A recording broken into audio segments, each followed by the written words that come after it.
Hi everyone, thanks for joining me for the full moon in Capricorn, June 28th, 4:53 a.m., but times will vary. Sorry I've been a little MIA, had the summer cold, and I've been trying to keep up with the readings too. Just about caught up, so if you're still waiting for a reading, you should be getting it in the next couple days. I am still offering the solstice reading, even though solstice was yesterday.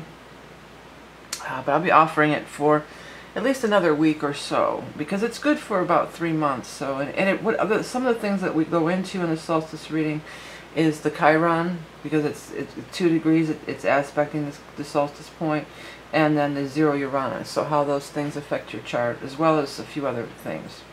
But let's look at this chart. So this is the full moon in Capricorn, conjunct Saturn,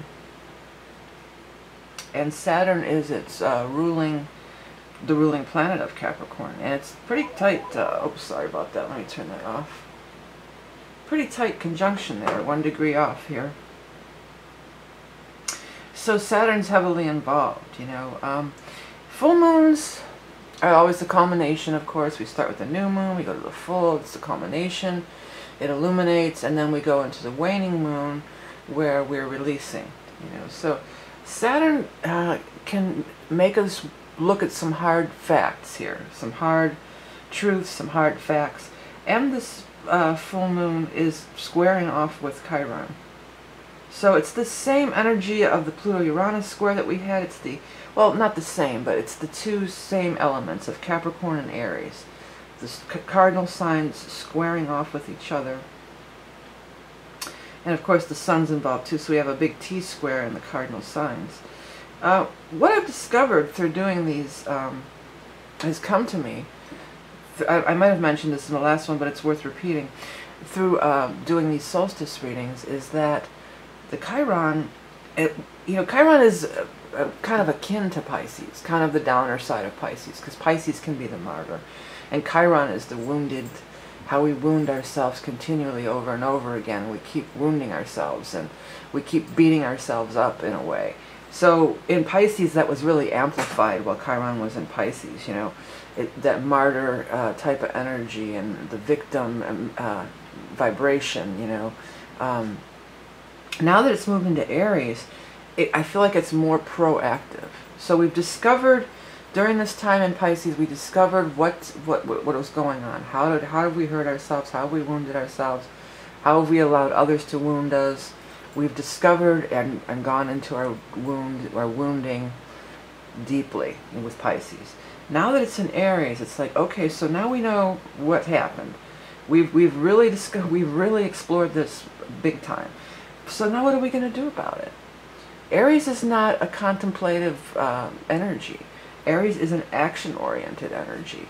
Aries is, you know, sometimes it's like it's better to do something, just anything, rather than just wallow and sit in it, you know. So it's time to take action. Because of this Saturn involvement, the Saturn is involved in the solstice too. You know, it was opposing the solstice point too. So that's another thing that's discussed in that solstice reading if you want to order it. But anyways, with Saturn, it can have long-term implications.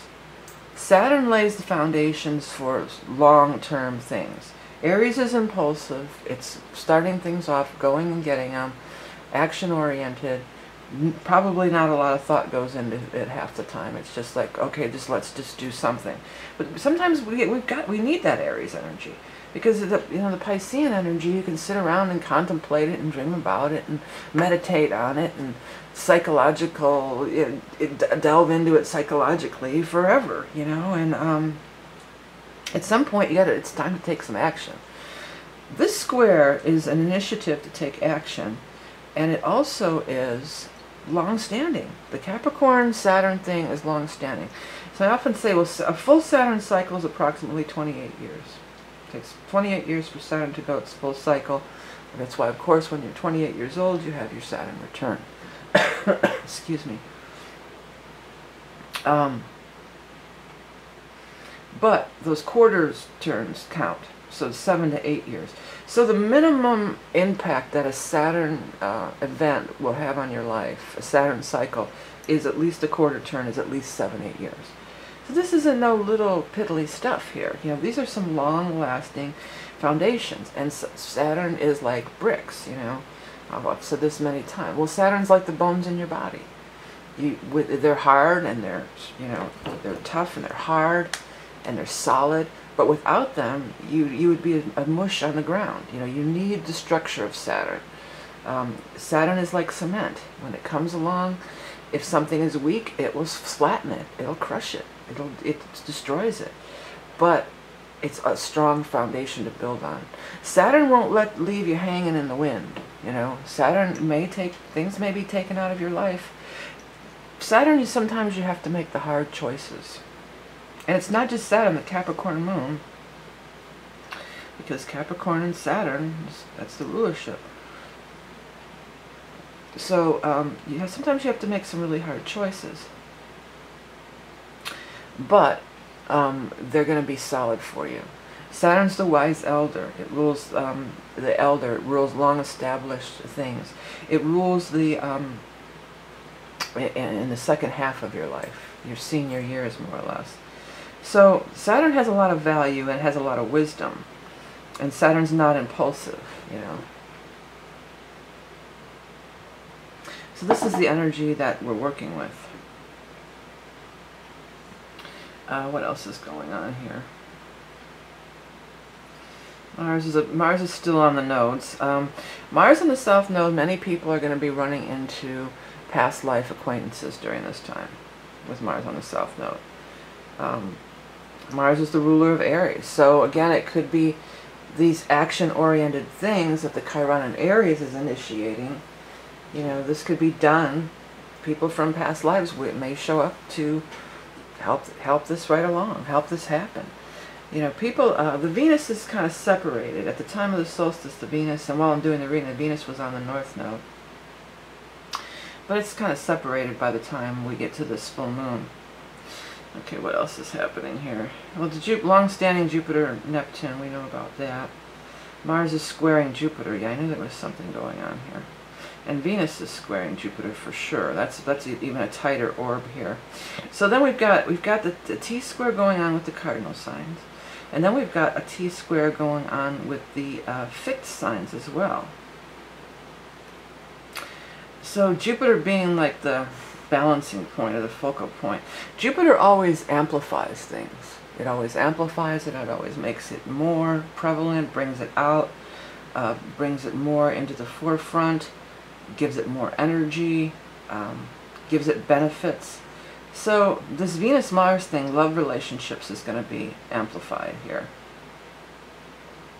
And it's at the time of the solstice, and while I'm recording this reading, there's definitely like past life implications connected to it, because the nodes are involved.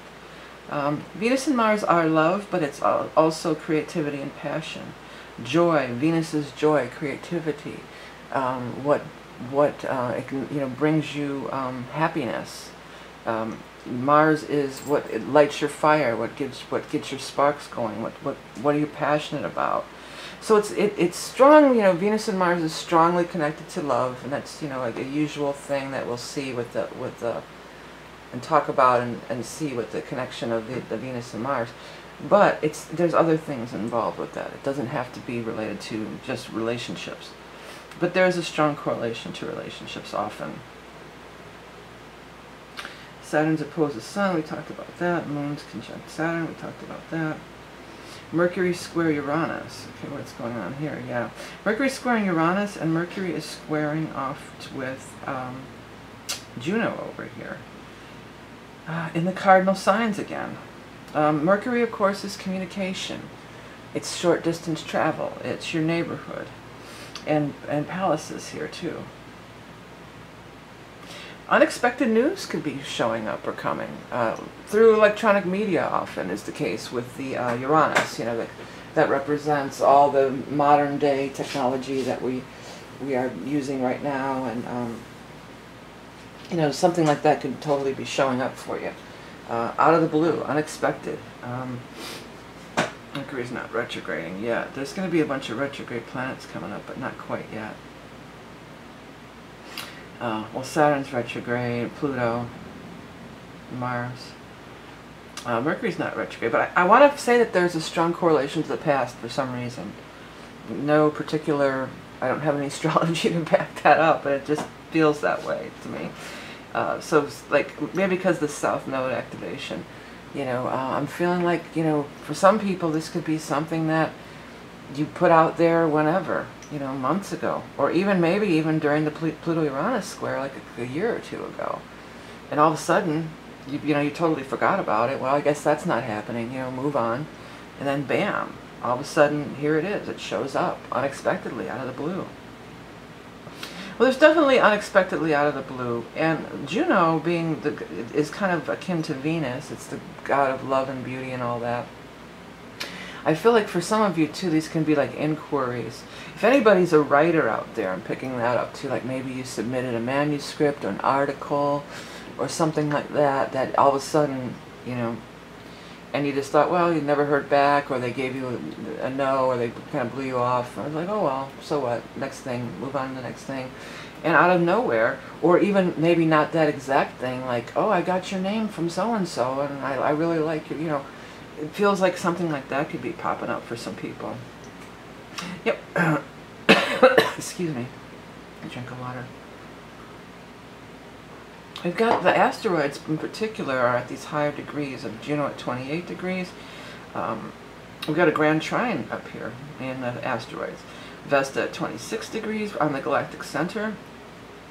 And Ceres at 29 degrees of Leo. So we've got Leo, Aries, Sag, a grand trine, and fire. So these asteroids are lining up together in fire, which again is action-oriented. And it can be, yeah, you taking action, but it feels, in a lot of cases, especially because Saturn and that, it feels more like it's, for a lot of us, well, somebody's got to be the other side of that equation, obviously, you know. But I feel like for a lot of people, the news comes to you, you know. It just shows up. It just turns up unexpectedly. And 29, 28, 26, these are, you know, the end of the degrees of it, because it only goes up to 29 and then it starts over at 0.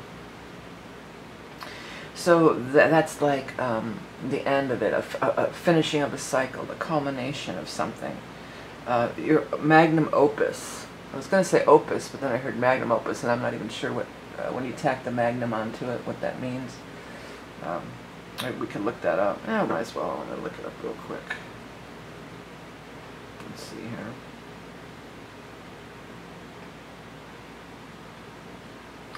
Magnum opus.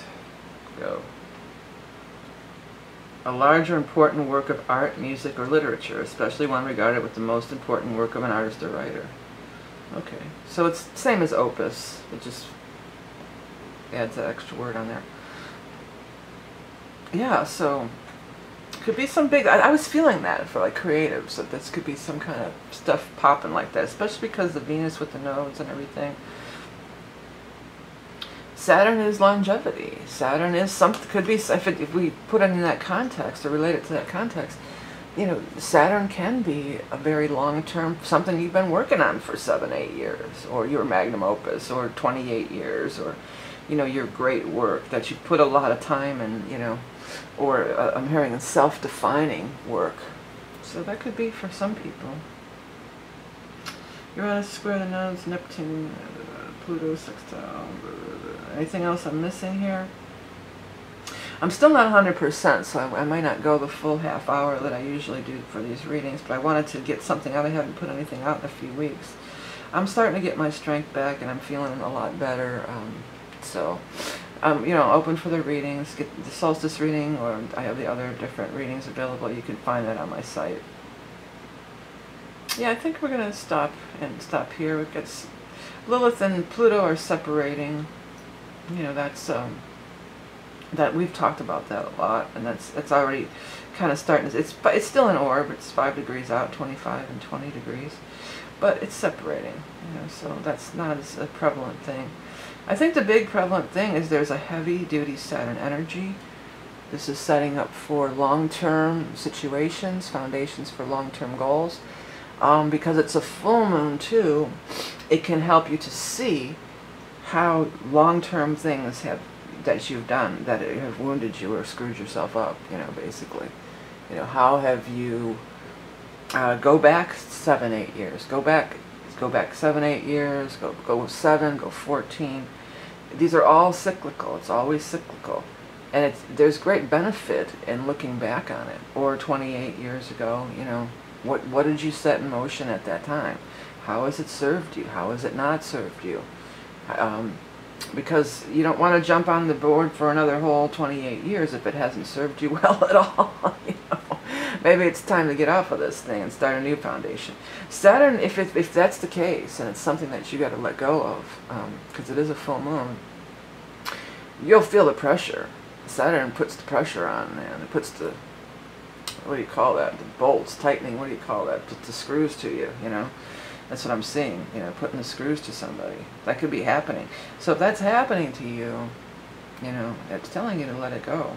And again, Saturn won't leave you out there with your whatever, waving in the wind there. It's going to give you a new foundation to reestablish and for your next cycle, you know.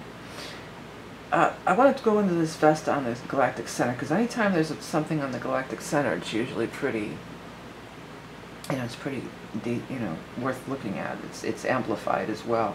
Downloads, Vesta, home, hearth, family.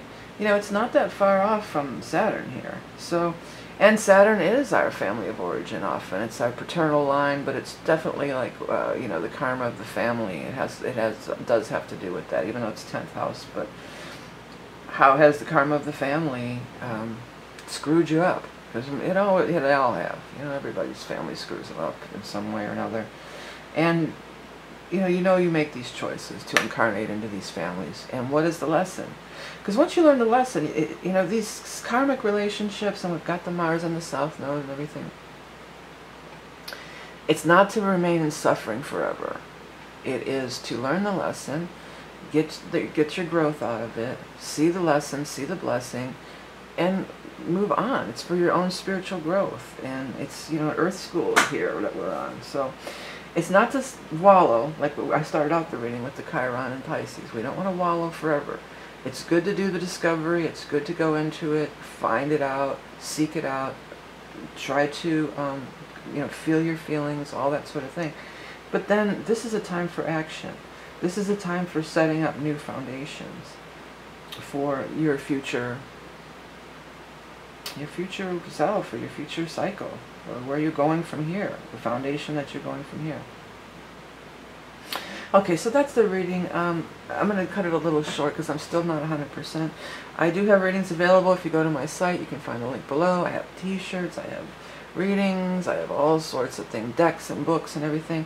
And if you're waiting for the card readings, you know, I've been a little under the weather. I'm going to try to start on them next week, but it might be, you know, it might be a little closer to the end of the month before I actually can get them out, because I'm not going to push it. I don't want to have a setback and be sick again. So I'm going to just try to do a couple a day, you know, and that's what I'm going to do. I'm not going to push myself. So here's the full moon in Capricorn. Have a great full moon in Capricorn. Remember, you're love and beauty incarnate, and I'll speak to you soon.